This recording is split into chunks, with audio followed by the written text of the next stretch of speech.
back to What's the Fluff. This is a conspiracy show where we take every conspiracy one show at a time and see what you think. This is episode 6. March 16, 1957, the spacecraft landed at Alexandria, Virginia. It was in a field and it was 350 feet long. 2 local police arrived on the scene. They drew their guns, and a stranger slowly emerged and smiled. Said, "I need to see your president." Normal looking, clear English, and he waved hello. 9 months after this, NASA was founded. In the fall of 1957, the Soviets launched Sputnik M1 and Sputnik 2, the first man-made objects put into orbit. This caught the U.S. off guard. We were afraid they could launch an attack from space. We were embarrassed by their superior tech. Eisenhower demanded action. January 31st, 1958, launched Vanguard satellite. It exploded shortly after takeoff. The race wasn't going well for Americans at first. Congress asked for an established agency to handle activities in space, and in July, NASA was created. Although the Soviets had many achievements, it didn't take long for the U.S. to catch up and surpass them. It was due to the incredible advances in technology, like Velcro, foam mattresses, solar panel cells, smartphone cameras, even the Bowflex.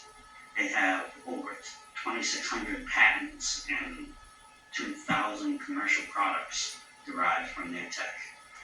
These leaps forward happened very fast, and Valiant Thor and his companions agreed to share their tech, but they wanted to get something in return, naturally.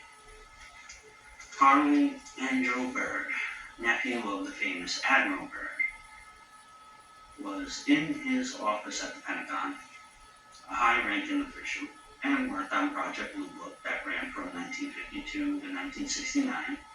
He received a call from the Alexandria Police Department. Officers were on their way with a visitor. In a few minutes later, they pulled up, and the Secretary of Defense, Charles Wilson, and 6 staff met the stranger. He looked normal, 6 feet tall, 180 pounds, brown hair, brown eyes. He had a silver and gold jumpsuit. They got into an elevator that went to the basement of the Pentagon and ordered an underground train that took them straight to the White House, straight to the Oval Office, to meet President Eisenhower. The president asked his name, Valiant. Nickname was Val. "Where you come from?" He said, "The morning and evening star." The president asked, "Venus?" And he asked for proof. Val offered to take him on a ship, but the president suggested they sit and talk first.